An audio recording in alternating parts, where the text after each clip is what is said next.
Hey guys, welcome back to Falcons Central Radio, part of the Pro Football Central Radio Network. I am one of your hosts, Aaron Freeman, joined as usual by my co-host, Matt Carrolley.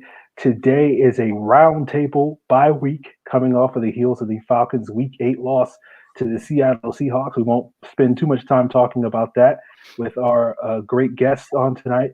From the bottom left side of the screen, you know him, Dave Choate. He's the head honcho over at the Falcoholic. Just below me, in this sort of Brady Bunch setup that we have, is Jeff Schultz from The Athletic, covering the Falcons, the Braves, all things Atlanta sports. Welcome to the show tonight, guys. You guys happy to be here to talk about some Falcons football? Absolutely. As happy as you can be talking about. What more happy topic could you possibly have us on for? Can't think of any. Yeah. So, Matt, before we get into the conversation that we're going to have with Jeff and Dave about a variety of topics, we'll talk about the trade deadline. We'll talk about Dan Quinn's status. We'll talk about Matt Bryant. We want to let people know at the top that we are planning on doing an hour-long show.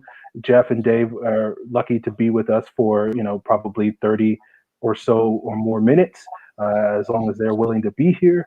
But we will give you guys an opportunity to jump in on the call-in portion after we have our chat with Jeff and Dave, and that will probably be about 30 to 45 minutes into the show. But just want to give you guys a reminder that if you want to join the chat, the link to that will be in the comments during the chat on YouTube. But you definitely want to be a first come, first served type of situation later on in the show, because we're only doing an hour show. But Matt, I cede the floor to you, and you can get this thing started. Yeah, so guys, obviously, none of us expected the Falcons to be, 1-7 at the midpoint of the season. So, leaving that out of the discussion, I kind of wanted to get your thoughts on what's the one thing that's most disappointed you guys about how this Falcon season unfolded. So, Dave, start us off. What's the most disappointing aspect of this Falcon season for you? It's got to be the defense. For Dan Quinn to take over the unit, to really stake his job on improving it, and for it to be not just bad, but worse than almost any Falcons defense I can remember watching, is really disappointing. And it's the way it's disappointing. It's the lack of turnovers, which is supposedly a focus. It's the lack of discipline, which is also supposed to be a focus. And it's the fact that, in week 8, we're still letting guys waltz in untouched for touchdowns. It's a big disappointment. I never expected them to be this bad on defense. Yeah, I have similar thoughts. Jeff, do you have anything additional or anything different that you're most disappointed by or most surprised by on how this season's unfolded? Well, I would say, defense is probably certainly the most surprising to me, because I was one of the ones who didn't think it was the worst thing in the world that Dan Quinn took over the defense. It's where he cut his teeth in coaching, and in his kind of situation where you probably have to turn the team around, you're not really going to be able to hire a great DC from the outside. So I actually didn't think it was the worst decision. But yeah, that has surprised me. Probably the most disappointing thing to me, though, is the lack of resiliency and leadership in the locker room. This was something that we saw last year when the team hit the skids, notwithstanding that they had some horrible injuries last year. Things really kind of fell apart, and there were a lot of players who I know that they thought would step up as leaders, and those guys did not. And I know I wrote about it a couple times. I talked to some people in the organization about it. They eventually begrudgingly sort of acknowledged it, understood it. I think they thought things would be better this year, and I think what we've seen is things have actually been worse. As I wrote in a column the other day, there's some players who were here on the Super Bowl team that, frankly, and they were young then, but frankly, they should have stepped up by now. This is 3 years since the Super Bowl, and again, you're going to every organization and every sport goes through struggles, but those guys haven't stepped up, and it's always the same guy. For a guy who's in the locker room after games, it's always the same guys who talk. Matt Ryan, Julio Jones, Grady Jarrett, Ricardo Allen, and a lot of the other guys just don't either want to be out there or don't say much or blame people like me for what's going on. And so to me, that's been a huge disappointment. And honestly, I think is probably we could say is the number one concern, in my view, really on this team right now. Jeff, I think that's an interesting point that you bring up, because last year it seemed like they had a built-in excuse because some of the players that we were sort of expecting it to be were out injured, like Keanu Neal, like Deion Jones, like Ricardo Allen. And then, obviously Keanu Neal's out, but, we're not really seeing that because they don't have the same excuse of, hey, their leaders are on the sideline or on the training table like they did a year ago. And I think that's been one of the real reasons why it's been frustrating this year. Yeah, and I mean, it's a good point because, because of the injuries they had last year, because of the adversity they went through last year, look, it's not necessarily easy to be a leader. It just doesn't come naturally to a lot of players. But because of what they experienced last year, I mean, I'll throw out some names, guys like Deion Jones, Devondre Campbell, certainly Vic Beasley. We could go down the list, particularly on the defensive side of the ball. Those guys should have learned something last year, and they didn't. Or they didn't, or they don't care. I don't know what it is. I know a lot of these guys got money.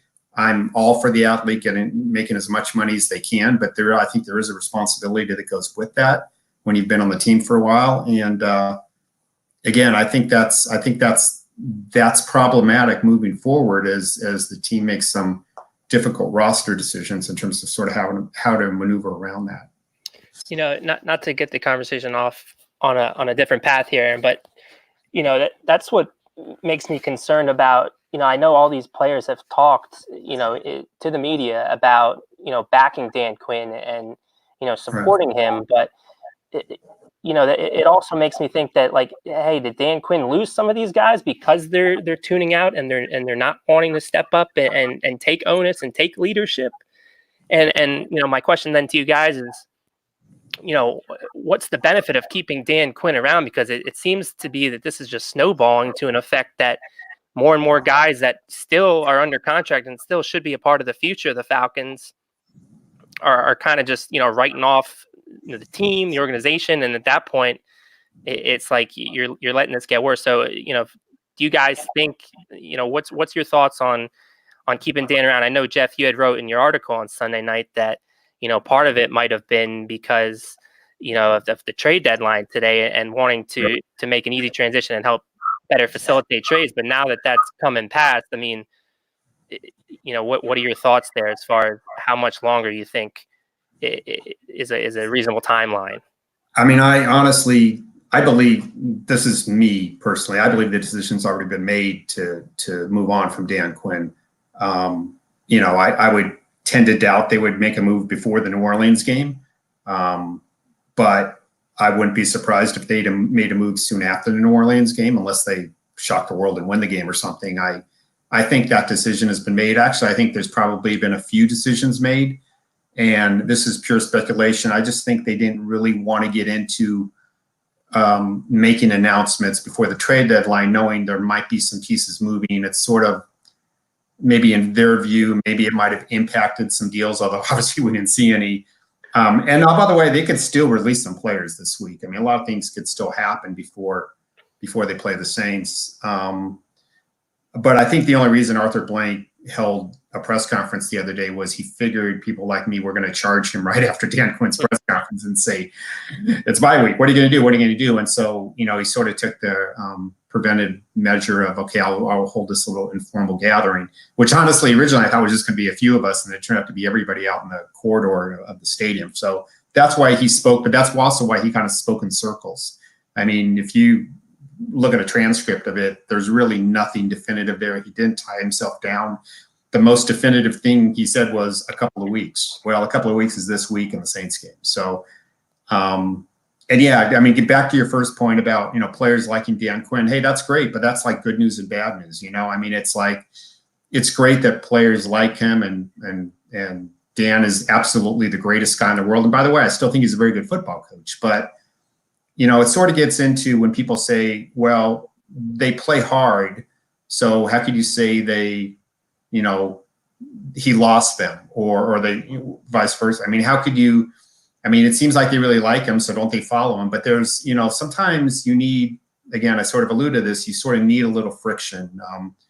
Sometimes you don't really know what you're doing or what you're not doing until a new voice comes in, until you're honestly scared a little bit. And And I think there's been a lack of accountability there. I think a lot of guys are playing just because of their contracts and because they're expected to do well. Now, you're going to see a lot more of that in the NFL, obviously, than you would in, say, college, because you only have so many players. But I think to some degree, yeah, these guys love him, but they've kind of taken advantage of him. And I think it worked in 2016. I think it worked a little in 2017, but I think it's gotten worse. And I think the locker room's gotten worse. And again, I think a lot of guys have gotten money, and I think a lot of guys have gotten comfortable. And this isn't just my opinion. I don't usually write stuff like that if I'm really out on an island. I mean, I do sometimes, but in this case, I didn't. I know others believe this too. So yeah, I guess that's my long-winded answer to your questions. Dave, what's your take on as far as, Dan Quinn? I mean, would you have fired him already at this point? I mean, because I agree with what Jeff's saying as far as guys are getting a little comfortable, and I think firing Dan like this, especially after Julio made that speech in the locker room after the Rams game. I mean, I think that'll wake some of these players up. Like, hey, if we don't get our act together, we're not going to be a part of the next regime's roster. So, I mean, what's your stance as far as Dan Quinn and when you would have made a call like that if it was you? Personally, I would have done it after the Rams game. Coming into this season, I was also one of the ones that thought, Dan Quinn could probably turn this thing around. I thought they had invested the resources into it. I thought guys were going to take a step forward. I thought he was the right guy to lead the defense. But I think, after all the talk of improvement and just seeing and really seeing the Rams almost laughing out there on the field at how poorly the Falcons were doing, I think that was the tipping point. And I think, and I may be off here, but I think that's probably when Blank made that decision, if that decision is coming. So, to me, that was the right time to do it. It's not going to get significantly better from here. I think it will just be, pick a loss. Maybe it's the right time, maybe it's not, but nothing's going to get better this year, I think, significantly, whether Quinn is the coach or not. So at some point, I think you move on, and hopefully the organization has the charge to take a look at some of the guys who might still be here next year, might be hungry for an opportunity, might be able to do something with it. I guess I don't really have a follow-up to that, but I guess my question is sort of, besides, I guess, whispering to Arthur Blank that he should fire Dan Quinn, if there's one thing that you could whisper to Dan Quinn or potentially Arthur Blank that, you would want to see change for the remainder of the season, what would sort of that thing be? What's the thing that's sort of at the top of your list that you would want to see from this team, whether that's on the field or off the field for this Falcon team for the remainder of 2019? Just for the remainder of this season? Yeah. I think you have to view the rest of this season as sort of a test for next year and for what you're going to do in the off season. And I think it goes beyond just saying, well, let's try this guy in this position because we can maybe use him there next year. So it goes beyond shifting players around again, although I know it's limited in the NFL because of the numbers. I would like to see somebody come down hard on some of these players and let them know. Now, again, it's going to be difficult for some of these guys because they're guaranteed money next year. And I think we're all smart enough to know there's a handful of guys here who it's not like they're going to get cut and released. There might be some guys who get cut. Although frankly, some of the guys they were looking to move at the deadline, Vic Beasley, Devondre Campbell, Desmond Trufant. If these are guys that they're actually, well, obviously Beasley's not going to be back. I think we can safely say that now. But if there's some guys that they are legitimately looking at moving on from after the season, and realistically they're not really going to get much or anything for them, I just go ahead and release them. I mean, what's the point? What's the point of keeping Vic Beasley right now? Are you worried about that you're going to look bad if a contender picks him up and suddenly he has 3 sacks for him down the stretch or something? I mean, that's not your problem, really. So I would say if I would just move on from guys right now, at least the realistic ones who you know aren't going to be back next year. If Dan gets, I'll also say that if Dan gets fired, and I really try not to speculate about this moving forward. I don't want to talk about potential candidates or anything like that because it's sort of a policy of mine, but it'll be very interesting to see who they put in as the interim for the rest of the year. Because I think most people on the inside list is going to believe it's going to be one of two coaches. It's either going to be Mike Mularkey, who old school, frankly, a little bit of a hard ass, or it's going to be Raheem Morris, who's a little more of a player's guy, and he has the title of, I think, of assistant head coach. I'm not even sure. And they're really two diametric personalities. And I think it would be a very interesting decision if they move on from Dan or when they move on from Dan about which guy they put in there at the end. It might not make a difference in terms of wins and losses, but it would be interesting to see personalities and how they deal with one guy or the other and whether things improve or not, to me anyway. Dave, is there one thing for you that you would like to see change the rest of this year? Or any thoughts on what Jeff just said? Yeah, I think it is an interesting question, and I would have assumed, and I have been assuming, I think that maybe Dirk Cutter would be in the running for that gig as well. Although I'm kind of dreading it after Tampa Bay, to be honest. So that would be interesting to me as well. I think of Mularkey, sort of at the end of his tenure in Atlanta when things were not going particularly well, and he kind of got the golden parachute out in the head coaching job. But, to Jeff's point, philosophically and then from an attitude perspective, maybe that's the right move. So I would be interested to see whether the team would respond to a different personality. So, as much as Mike Mularkey, Falcons head coach, kind of scares me a little, and it's something I never thought I'd be saying out loud. You're already 1-7. I mean, how much more could it possibly scare you? Yeah. It's there's always more. There's always more with this team. 0.8. Okay.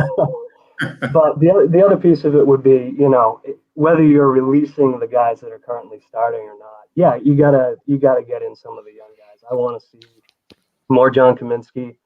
I want to see Jermaine Grace maybe for the first time, and I definitely want to keep seeing Kendall Sheffield at cornerback. I think these are guys, they're under contract for 2-3 more years. They've got some promise, and you might as well see what they can do. If you're just going to cut the guys ahead of them on the depth chart at the end of the year, and you know that winning a couple games isn't going to make a huge difference for you, you might as well roll ahead with those guys and see what they can do. This team is going to have to find some young, relatively affordable options at a bunch of positions. They're going to have to do it soon. So start looking. Circling back to the trade deadline a bit here, Jeff, you had mentioned some of the names that, now obviously are still with Atlanta, but potentially could be, and probably will be cap casualties in the offseason. Was there any moves, that you can report on that were close, or was there anything you were maybe expecting today? And this is for both of you, as far as what moves you were maybe expecting to happen that didn't happen today on the trade block. The one guy I thought would be moved just because he's the easiest to move would be Devondre Campbell. I thought somebody would pick him up. I don't know if the Falcons were asking for a certain pick or not. Sometimes what plays into this a little bit too is if they think a player is going to be signed elsewhere in the offseason, he certainly would be one. They could theoretically get a compensatory pick anywhere from the 3rd round to the 7th round, and it's this secret nebulous formula that nobody really knows about, I think, except for the management council. So that would be the one guy. Obviously it's public knowledge they were trying to move Beasley, but nobody wanted him. Nobody even wanted to take on half that money. I think the Falcons would have been willing to pay half of his money. And I certainly didn't think, well, they want to move on from Trufant, and we could even make a case possibly Devontae Freeman. I don't think that was realistic in terms of somebody taking on that money this time of year. Possibly in the offseason, it might be a little more doable. But if neither one of those guys, a deal could be worked out after the season, the Falcons are going to have some tough decisions to make. Do they want to just bite the bullet and try to bring him back and see if they can get something out of him? Do they cut him and take the cap hit? Do they cut him post-June and take half the cap hit? I know there's already been speculation about that with Devontae Freeman. I wouldn't say I'm shocked that they couldn't make a move at the deadline, just because it's funny. As much as, the talk about NFL trades seems to increase every year, this is still a non-trade league, and some of it is cap driven. Some of it is the league just doesn't really like trades, and so they make it difficult. I personally would like to see the deadline move back further, into late November maybe, so you could have sort of trades in those last 3 or 4 weeks of the season and make things a little more doable. But I don't think even if there's some years where you're going to have 5 or 6 trades, I don't think you're generally going to see a lot of deals in this league. Yeah. Dave, what about you? Was there any expectations for you today for the trade deadline? I got to be honest, right up until the end, I thought, we were going to see, to Jeff's point, Vic Beasley moving on with half his salary left behind in Atlanta, even if it was for a super late pick, because, he's not coming back next year. I think it's safe to say that. And I think recouping something for him when you've got so many holes on the roster to fill next year was a move I was expecting. So I was a little surprised that they absolutely could not get anything for him. I think that's sad. That says a lot. That's where we are. Yeah. And I was with Jeff with Campbell. I don't know if I expected him to be moved or not, but he was a really logical candidate because I think he can still be a good player. I think he has been in the past. He's kind of in the last year of his deal. He's affordable right now, so it would be a nice little 8-game audition to see if he was going to, rejoin your team next year. And I figured that was probably worth a day 3 pick, but apparently not. So other than that, aside from being a little bit interested by the thought of moving on from Trufant because they have so many corners that are interesting right now, I didn't really expect anything to happen. But, the Beasley one, still a little bit surprised that didn't happen. Yeah, and Jeff, you wrote about the whole Beasley situation as far as the agency. CAA represents Beasley and also represents Grady Jarrett and Julio Jones. Was that half the team? I think, yeah. So was that dot connecting on your part, or did you get any vibes from anybody in the building as far as if that's part of the dots are me connected to the people I talked to. How about that? It wasn't against the wall. I knew this. Actually, it's funny. It's gotten a lot of attention now, but I actually referenced it. I think back shortly after he first. Yeah, no, you did. Yeah.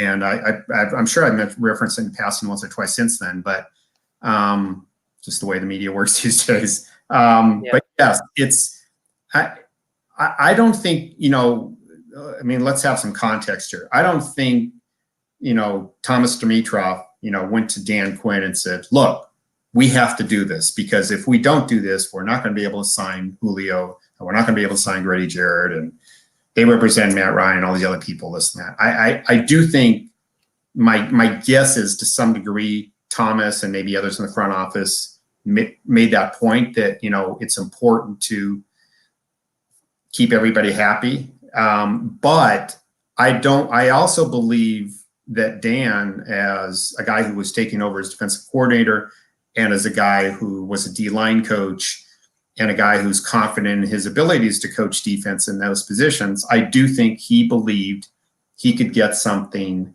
out of Vic Beasley.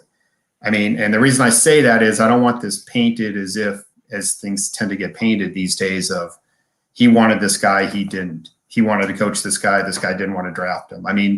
I'm not saying it's exactly 50-50 with the two. Because look, realistically, while Dan Quinn has control over the roster, and obviously he's very involved, and all the coaches are very involved in terms of telling Thomas Dimitroff and everybody in the personnel department what kind of player they're looking for, and in certain situations and everything.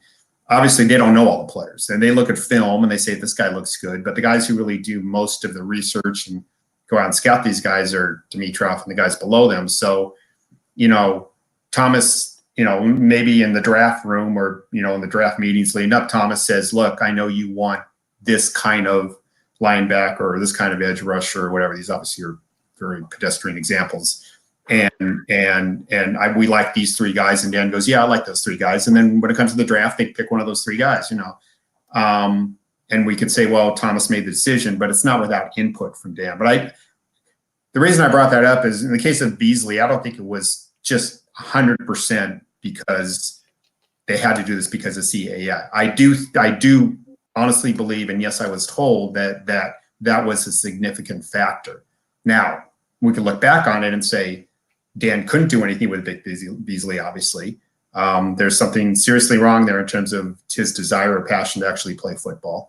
And we look back and say, obviously, they didn't get any discounts on Julio Jones or Grady Jarrett in negotiations, but they did get the two signed. So I guess we'll never know, would it have been harder without if they didn't do that? I mean, I don't know. It was, I suspect most are going to say it was a dubious decision. It was like $12.5 million, 12.8, whatever. That's money that could have been used somewhere else this offseason. In the end, would that have made a difference on this team? I don't know. Maybe not, because this team fell apart for a lot of reasons. It's not just because of Vic Beasley. Yeah, and that's a good point, because I think he's been, the subject of everyone's, ire on Sure. Twitter is that amount. But this team is more than just, a failed pass rusher from being an even competent football team. But I appreciate the clarification, Jeff, on that. Dave, you have any thoughts on that?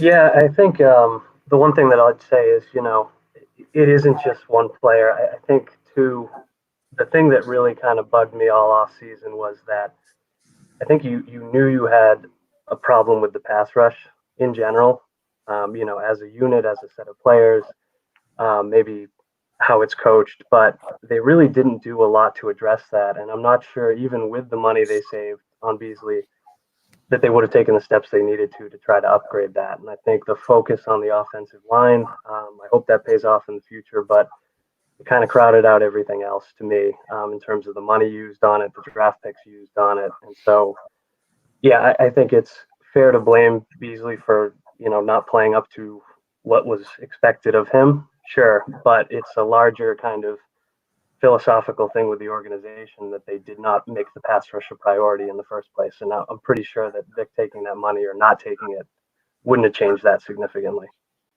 Would any of you guys say that the coverage, though, has been more of the issue than I mean, I know obviously everyone wants to point to sacks, and sacks are a big part of it. But for me, I know, Jeff, your colleague Jason wrote a piece recently at The Athletic talking about how, 253 of the 270 passing yards that the Falcons allowed coming into, I think, the Rams game occurred within 3 seconds of the snap. So for me, that kind of speaks to a coverage issue. And that was, going back to the question, what's the biggest disappointment or surprise? It's not just the defense for me, but, I kind of placed a lot of trust in Isaiah Oliver and the secondary. And I think for me, that's been the sore spot is the coverage. So I don't know if you guys would agree with that or have any thoughts on actually the coverage guys maybe being more of a problem and maybe more of a concern and a need heading into 2020, when we thought maybe the secondary was like the deepest part of this roster, and now maybe it's an issue that they should look into in the draft. Yeah, I hate to get into a debate about what's the worst. I could be here all night. Yeah. I mean, we just saw the Seattle game where the guy is 6'4". Can't you cover the guy? He's right wide open in the end zone twice. But I could certainly see the coverage argument. Desmond Trufant obviously has not been the player that the last couple of years that I think a lot of people thought he was going to be. Isaiah Oliver, although Oliver actually played pretty well last game, relatively speaking. He had not to that point been very good. Linebackers or who's ever dropping into coverage from the front seven have not been able to stay with guys. Ultimately, I do think affecting the quarterback is the biggest thing. I still think it's protecting the quarterback and affecting the quarterback are the two biggest things in football. I think Dan Quinn thinks that way too. I think it's all about, your front seven and confusing the quarterback. And I'm not saying you don't need great D-backs, you do. But for me, it still comes down to the front seven and how much pressure you can get and whether you can move the quarterback off the spot and affect him in some way. I think that's fair. I feel like a lot of it is the drop off from Robert Alford to Isaiah Oliver has been a bigger than I think a lot of people expected it to be, because Alford really struggled. And Right. I think you can make a case that because of the play of Trufant and Alford, and when Neal has been healthy and Allen and several of these other guys on the back end, that even when the pass rush wasn't good in previous years, I think the coverage was good enough that they were able to not give up the big plays and play that bend but don't break style of football that Dan Quinn likes to play. And now you don't have that, and they're giving up a ton of big plays and a ton of easy completions, and you can't really play the bend but don't break style. And then you couple that with the pass rush not being as improved as I think a lot of people expected it to be. I mean, everybody focuses on Vic Beasley, and understandably, but you haven't seen Tack McKinley show that progress this year. Adrian Claiborne hasn't really been the impact player that he was prior to leaving here. It's basically Grady Jarrett seemingly every week as a sort of on an island trying to carry this pass rush. And even if he was Aaron Donald, and he's only probably a couple of notches below Aaron Donald, I don't think you can have a successful defense playing that way. And we saw that with the Rams last year. Even though they made it to the Super Bowl, it wasn't because their defense was great. It was because their offense was outscoring everybody. And I think, then you can get into the conversation about how big a step back the Falcons offense has made this year, just because every single week they only seem to be capable of scoring 3 points in the first half, which is a far cry from what we were used to in previous years. So it's a combination of a lot of things. I think you guys are right. That Beasley, I think, is kind of the focus, because he kind of summarizes all the things that we all expected, where it's like we had these big expectations, we're putting all this money into a thing, and then it just completely, craps the bed, so to speak. So he's basically like the mascot for the 2019 Falcons season. And it's a lot of, heat for that in a lot of ways. That's a little too spot on. Yeah. I will say this about Tack McKinley, because obviously a lot of people have beaten him up, but I haven't jumped ship on him yet. I mean, because he is a guy who plays hard, doesn't play smart all the time, but he does play hard. But he just needs to grow up a little bit. He needs to get more mature. I mean, just look at his Twitter account any day of the week. I mean, you can see that. But I actually think he potentially brings something to the table in the future. I think the team realizes that too. I thought it was interesting, and Jason would tell you this too, that after Julio Jones' speech a week ago, Tack, who generally doesn't talk to the media that much, or maybe it just got to the point where we don't really talk to him anymore that much, honestly, because he just sort of came off as a big goof. Tack actually was very good after that game in talking. So maybe that hit home with him a little bit in terms of, okay, maybe I'm one of the guys that Julio's talking about. So I actually am still somewhat high on him moving forward. And maybe if you get some other guys in the locker room around him, it could help a little more too. I want to ask you guys, I guess this will be the last question that we get you guys out on tonight. You got a stress-free, Falcons-free bye week. What are you guys planning on doing this week? Well, I got a couple more things to write this week, and then I'm driving down to Amelia Island before going to the Florida-Georgia game. So Nice. I kind of do a little bit of everything here. So, and I will be going to New Orleans for the next Falcon game. It was either that or the Georgia-Missouri game, but when I booked it, I'm thinking, well, regardless of what happens, that first game after the bye could be worth being at. I shudder to think how the game might go, but I will be at the I will be at the Falcon Saints game next week. Dave, what about you?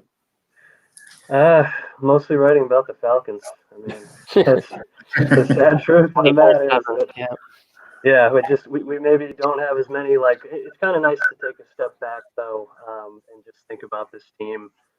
You know, what are they going to do in free agency next year? How did they get here? Where are they actually going to go in the second half? So that's what I'll be spending my week doing, is just thinking about them in a new and even more maybe depressing way than I usually do. So. That's fair. I wouldn't expect anything less. No. So, Dave, you know, when you're writing about these Falcons next week and not, you know, depressing yourself and putting yourself into misery, where can people find your takes, and what are some of the other things you guys got coming up for you at the Falcoholic? Yeah, you can find us at the Falcoholic on, you know, every social media platform I can think of. Maybe not Pinterest. We might not be there. And then thefalcoholic.com. And what we're going to be doing most of the next week, again, is kind of forward looking. So we're really going to be looking at who stays, who goes, you know, what the next couple of weeks might be for Dan Quinn and Thomas Dimitroff, and, you know, how this team might get back on track in the short term and the long term. So look out for that. Jeff? Yeah, you can just go to theathletic.com /Atlanta, and that's where all my stuff is. If you're a subscriber, if you're not a subscriber, there's seriously something wrong with you. I agree with that. You can, if you go to the top of my Twitter page, I think my last pinned tweet, my Twitter site is Jeff Schultz, SCHULTZATL. And I think my last pinned story there is on Dan Quinn and the whole Falcon mess. And if you're not a subscriber, I think if you click that, you'll get, I don't even know what it is, 20, 30, 40% off a subscription. We have more sales than Macy's. So yeah, it's pretty cheap. It's basically the cost of a latte for a month, for every month. So it's pretty, I mean, honestly, I subscribed before they ever called me about working there. So it's been well worth the investment. Yeah, I mean, and it's not just NFL coverage, people. It's all sports in general. It's the best of the best. So $60 for a year, I think I'm paying. It's definitely worth your money. So definitely, if you're not doing it, get on that. Subscribe to it at The Athletic. Thank you. Yeah, one really cool thing about it, since it's nationwide, actually we're in all over Canada and England now, strangely, for soccer reasons. But if you could go to any city. And so if you grew up in another area, you could pick your team and just go, you know, read about it, as opposed to going online. It's kind of tough to find, you know, newspapers now that aren't behind a paywall, or some things that aren't behind a paywall. So, yeah, that's the end of my sales speech. Well, guys, we appreciate you joining us, talking Falcons, giving your insights into all the things going on with the team, all the things that possibly could be going on with the team. We would love to have you guys on towards the end of the season, maybe after we get a new coach, new interim coach, or maybe a new head coach sometime in December/January to do this all again, and maybe revisit some of these talking points that we had and some of these opinions, and see what's changed over the next couple of months. Is that fair? Absolutely. Sounds good. Yeah. Thanks again, guys. Appreciate it. Thanks, guys. Okay. Take care. All right. All right. So for everybody who's still staying with us for the rest of the show, this is the part of the show where you guys can jump in and join the conversation. As I said at the top, we are planning on ducking out of here at 9 o'clock. So, you know, the clock is ticking as far as coming on and giving your thoughts on anything Jeff or Dave said, or anything that you have on this conversation. And of course, we have with us our good friend Zamir. What's on your mind tonight, Zamir? Hey guys, how's it going? Hey, Samir, how are you? I love the show. I love the guests that you had. Thank you. Appreciate it. Although you should have asked them question, why nobody asked what's going on with Sharon Eastman? I know you guys don't have a chance to ask directly then, but they do. They Yeah. have that chance, because I don't understand. You have a backup whose job is to back up a starter, right? So starter goes out, and you don't want to play backup, even though it's his job. Yeah. You waste resources to get somebody there. Somebody get injured, then backup should start, right? But no, Yeah. Well, I think we signed yeah. undrafted rookie Yeah. and started him in front of Neesman. I don't get it. I honestly don't get it. And Well, the one of Sherrod Neesman problem started when they switched his position. I mean, if you recall, they switched his position to free. Started in 2018 when they didn't tender him a contract. Well, okay, yeah, the actual really Sherrod Neesman problem started much later, but at least this year's concerned. I mean, they switched him to backup free safety. So at that point, that should have been the air horn that said, you know, we're never going to see him at backup strong safety unless the backup to the backup to the backup got hurt, and they have no other choice. But I mean, you speak for all. But what's the point of keeping him on the roster? Well, I mean, what's the point of rostering Jermaine Grace too? I mean, obviously he's a good special teamer too, but when you have problems we can go to every level of this roster right now, and that was something that Dave and Jeff both brought up as far as this is the time to start using some of these guys and seeing what they can do, and can they improve your team, or are they worthwhile keeping around in 2020? So, I'm with you. It's a head scratcher. I will also say, given that me and Aaron are the roster nerds that we are, we tend to focus on some of these talking points with Sherrod Neesman, whereas I think the media guys like Jeff Schultz kind of want to talk about more of the bigger picture and why you never see them asking these questions. But I mean, we did miss an opportunity. We could have asked Jeff to pass along that question to Dan Quinn next time. Yeah, I would just love to hear explanation Dan has for it.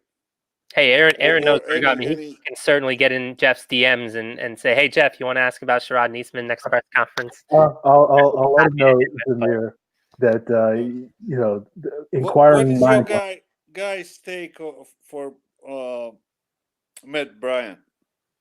Yeah, we were going to get into it a little bit later, so I'm glad you asked. I just think they mismanaged this whole situation. Again, it's fair to criticize that Matt Bryant's not the same kicker that he was. He's 2 of 6 from 50 plus this year. If you look throughout the league, the average kicker makes between 50 to 60% of 50 plus yarders. So we're basically saying that Matt Bryant probably should have made 2 additional 50-yard kicks. And I think Aaron and we both argued about this on Twitter. I think 2 of those attempts, they should have never even sent Matt Bryant out there to begin with. I mean, this past week, that 4th and 1 from their 33-yard line was ludicrous. I mean, go for it. You're 1 and 6. Go for it. I understand, but you gotta have a reliable kicker. You do, but what did Matt Bryant do on his last kick? He hit a 47-yarder right down the middle. I understand that. What I was asking, actually, because for me, I hate that.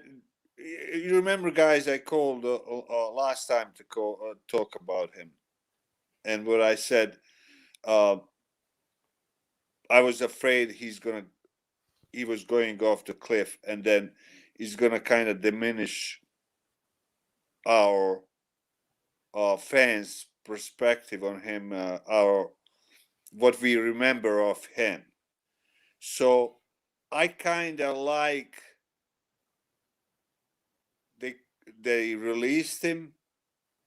I mean, he sucks. I love him. Yeah, I don't. You're talking to a guy that was kind of writing about the fact that I think it made some sense to release him in the first place, but you saw how Tavecchio kicked in the preseason. Were you comfortable continuing to potentially? No. What would you have wanted them to do instead? What would you have wanted them to do? What I'm trying to say now, kind of like that you release him because right now, or you saying back when? Oh, right now you're saying. Right now, okay. Because I don't want him to suffer anymore. I hear you, and that's some takes I I've don't seen want him from a lot to of people. diminish anymore in front of our eyes, so we can remember him by what he did. Aaron, I'm curious to get For your us thoughts for on this as 10 far as years. cutting him now to, because I had said on Twitter when it first happened, I thought letting him finish this out was giving him some dignity, but maybe cutting him now is giving him dignity. What are your thoughts? Do you think? That's my point. Yeah, If it was me, I would have kept him. But like, I get the Falcons. I'm not going to sit here and tell the Falcons that they were wrong for cutting him. Which you do point out make a good point, Matt. That basically he missed maybe 1 or 2 field goals that he quote unquote shouldn't have. Yeah. Based off of this season so far. So And that's- again, it was a very thin margin of error. But I think for me, I don't know. Like, if Matt Bryant didn't make a field goal for the rest of the season, it wouldn't change my No, perspective. for me It either. does. But our fans. Yeah, but to those fans, you got to say to the heck with them, because I mean, again, this is what I got so frustrated about with Brian is because I feel like there's a sense of entitlement with him and how good and how reliable he's been, and yeah, Father Time maybe is slowly catching up to him, and now it's just like you're trying to disrespect him or say like he's part of the problem or he cost the team games this year. Like, no, he's one of the least of the concerns of this team is Matt Bryant, and that's why again it's just I'm frustrated with how this all went down, and I'm with Aaron. I would have kept him along because again I think all three of us have both agreed and said here that it's not going to change what he did the prior 10 years and how we view him. He's still a legend. For me,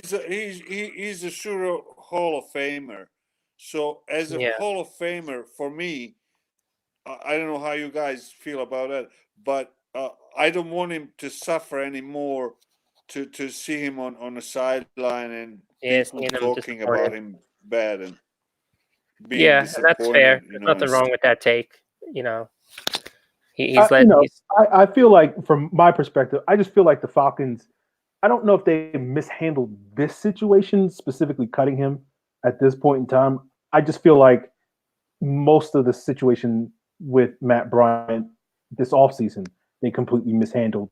And so that's led to them not really getting the benefit of the doubt with some of this stuff. Like, if we had kept Matt Bryant all offseason long and then he struggled as he has done this season, I don't know if people would be as up in arms with the team cutting him. But when your you couple sound that, is very off.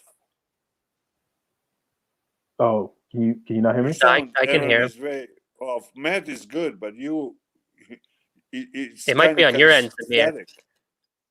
Second. Okay. I can hear you fine. We might have to. Yeah, it might be I on your can end. hear you fine, Matt, but he's breaking up all the time. Okay. All right. Well, Samir, we're gonna have to let you go because he's sounding good on our end, and we do want to get to some of these mailbag questions. So again, it's always great talk with you. Hopefully we do it again soon. All right. All right, Zamir. Have a good night. Well, I forgot my train of thought. I mean, you were saying about Bryant, them mishandling the situation at the beginning, didn't give them the benefit of the doubt. I mean, the thing with that is, so if they had kept him this whole time and then cut him now, they look better, right? Because it's not this whole back and forth game that they've played. Is that what you're getting at? Yeah. Because I think we would look at it right now as like, oh, well, they cut an underperforming kicker. But, they've basically had you could argue they've had an underperforming kicker ever since they initially cut him, because Tavecchio struggled. Now Brian's struggling, Youngway, Koo. I just don't like using this whole, I mean, again, 50-yard kicks are, as you've put it, a coin flip, essentially. So if he had missed a couple 30, 40-yarders, like, again, Tavecchio did in the preseason, then all right, he's underperforming. I don't necessarily see it that way with him, and I know fans won't agree, but again, his last kick, 47-yarder, to make it a one-score game, to give the Falcons at least a fighting chance to get the onside kick and tie it up. Yeah, they're going to bring up the PAT, but that's what, again, they should have went for 2. They should have went for 2 instead of going for the PAT. Well, I don't know why. You could say that, or you could say, don't put your team in a position where, you need a game tying plus point after to even have a shot at this game. I mean, you got down 27-10. That's not on Matt Bryant. Start faster. I mean, that's one of this team's biggest issues. Start faster. And then you don't have to worry about. But that whole PAT situation is you should have went for 2 and been in, because you needed your defense. Even if you tied the game, you still needed your defense to get a stop. We've seen that song and dance before where the Falcons tied up and then force an overtime where your chances of winning the game is based off of a coin flip. Yeah. So, like, to me, for this team struggling at the way that they have been struggling, as you mentioned, start fast. They have to be aggressive. They have to be aggressive and not going for it on the 4th down this past week, not going for it 2 against Arizona. There was a 4th down field goal that they tried against the Rams that I think it was like a 4th and 5 or something like that. They should have gone for it then because the Falcons were down like 10 or points at that point in time, with the Rams going to get the ball back. And then I think they get the ball back again at the start of the second half. So it's like they keep putting these situations where the defense that we all know is terrible is put in these situations where they're putting faith in the defense to get stops. And it's like, why? And I think that's like Matt Bryant has been missing kicks every single time, with the exception of maybe that 53-yarder I think he had last week where it was like a 4th and 10. But even then at that point, might as well go for it. Since it's a coin flip that you're going to make the field goal anyway, and there's a coin flip that you can probably convert a 4th and 10. It's just one of those things where it's just, this whole thing is as they say, a cluster fudge as far as the Falcons go. So and Samir has this question about cutting Vic Beasley, and that is a point that I was gonna make to Jeff, and why you wouldn't necessarily do that is if you did cut some of these players, you don't have a chance to earn a comp pick. That's the one reason to keep those guys. But the counter to that is because this team needs so much help, I don't know if you're going to get comp picks anyway, because you're not going to have a net loss of free agents this offseason. Even if the Falcons decide to let all their players walk, they're going to have to bring in more players to replace those guys. So I don't know if the comp pick stuff is really a big enough factor in the equation when it comes specifically to guys like Beasley and Campbell. Yeah, that's fair because, too, I mean, seeing how low his value is on the market, he's not likely going to get a huge deal. He's going to get a middling contract, I'd put it. And the Falcons will, like they always kind of do, sign a couple of those mid-tier guys at the very least. So, yeah, it'll likely wipe that out. So that's a good point. I guess we got a couple more minutes. We do have some mailbag questions that people asked on Twitter. So maybe we'll just quick run through these and call it a night. The first one from Falcons fan MVP at Ryan2 Jones. Do you think that McCarthy, who is the odds-on favorite to become the Falcons head coach next year, would most likely want to work with Thomas Dimitroff and keep Dirk Cutter as offense coordinator, or bring in his own GM and offense coordinator? Yeah, I hope Dirk Cutter is as far away from Flowery Branch as possible once we get a new coaching staff. So as far as Thomas Dimitroff goes, I mean, that's anyone's best guess. I think there's still a chance Dimitroff is still around. I still maintain that they're going to be a package deal, both him and Quinn, and they'll both be gone. So I would expect if McCarthy was the head coach, there'd be a new GM and a new offense coordinator. Yeah, I would say there's a chance that he would want to keep Thomas Dimitroff around, but usually retread coaches don't want somebody telling them what to do. They want to sort of be the big cheese and handpick their GM and whatnot. That's the general trend. So I wouldn't necessarily be optimistic that Dimitroff would stick around. But yeah, Dirk Cutter, 0% chance that he's on this coaching staff next season. And if he is in any capacity, then the Falcons hired the wrong coach. Yep. Yeah, I would go as far as saying I don't even know if Dirk Cutter will be on an NFL coaching staff, much like I think Mike Smith. This could be his last, rodeo, is my opinion, but we'll see what happens. We'll do one more from Brian at your homeboy Brian. He asks if the Falcons make some adjustments and start playing some impressive football on both sides after the bye and go on a winning streak and finish with 7 or 8 wins, do you think that would save Dan Quinn's job? Well, first, I put the odds of that happening as like 1%. And even that's probably reasonable. Being very optimistic at that point. Yeah. I like the guys, at the top of the show said. I think the decision's already been made. Arthur Blank doesn't say some of the words that he said as far as being extremely disappointed in what's happened. He doesn't say those words lightly or often. So I think it's done no matter what. And even if you win 7-8 wins, you're not getting in the playoffs in a loaded NFC conference. The wild card teams are going to at least have 10 wins. So it really doesn't matter. Having back-to-back non-playoff seasons, as Aaron, I think you've pointed out, no coach has survived that. And I don't expect Dan Quinn to be the first. Yeah, I thought, the only slim possibility if they had won, they had beaten Seattle and at some point in the second half of the season ran the table, went 8-0 or 7-1, and basically they had to win 8 or 9 out of their last 10 games in order to potentially. That was the only possibility that Dan Quinn would save his job. And again, 1% chance of that happening, I think, is being extremely generous as far as the odds go. So, it's one of those things where I agree with you. It's a foregone conclusion, which is part of the reason why I don't feel as much of a rush to make the move now, because we all know it's going to come eventually. And whether they do it in week 9 or week 10 or week 11 or week 12 ultimately doesn't really matter all that much. It's just more, I think, just to quote unquote send a message, which I don't think is really going to have any much of an impact on this season. But I know Matt and I don't quite really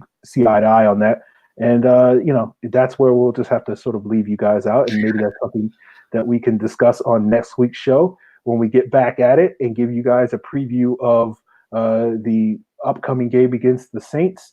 And we'll get into some of the all-22 stuff from this past week, as well as maybe talk about some other things and break down some more film as well on that episode, and talk about whoever the new punter is that the Falcons wind up signing in the next couple of days. But you guys, of course, can submit questions on Twitter at FalconsPFC is the show's Twitter handle. You see Matt and my Twitter handles on the screen for you audio listeners. I'm at FalcFans. Matt is at Matt Caroly, Karoly. Check us out. All the audio links to Apple, iTunes, Stitcher, you can find at ProFootballCentral.com. You should also subscribe to this YouTube, Pro Football Central YouTube page. Make sure you hit the bell icon so that you know when we get the notifications when we go live. Make sure you like this video and spread the word. Share this with all the people that you want to share it with. Again, check out Jeff and Dave on The Athletic and The Falcoholic, respectively. Check us out on Facebook at Falcons Central Radio. Matt, any last tidbit before we duck out? No, I think you covered it. I mean, feel free to leave comments too. I enjoy reading those comments, things we can improve upon, things you like about the show, things you dislike. Again, we always appreciate your support and feedback, and we want to hear from more of you. I mean, tonight we kind of had to keep it short, and it went a little bit longer than we maybe wanted with Dave and Jeff. But we do want to hear from you. We want to hear from new listeners. So again, if you're shy and bashful, you don't have to put the video on, but we want to hear from you. What you got to say about the Falcons. And, we're going to start looking ahead, just like Dave is at the Falcoholic. We're going to start looking ahead about free agency, the draft. So we'll be bringing you that coverage very shortly, since the season has kind of gone off the rails. And watched 2 draft picks, so 2 draft prospects. There's 2 more than I did, last week. So we're starting it up. Draft season. That's actually 2 more than I've watched. I've compiled a list, but I haven't really, just in passing, just on Saturdays. But I'm going to eventually start getting into that deep dive in the draft season, because it's here, people. Yeah. So, guys, appreciate it. We'll be back next Tuesday night, and hopefully we'll talk more Falcons, Seahawks, more Falcons 2019. And, of course, we'll get Hate Week started off right for you guys as well against the Saints in Week 10. So, we'll see you guys next week.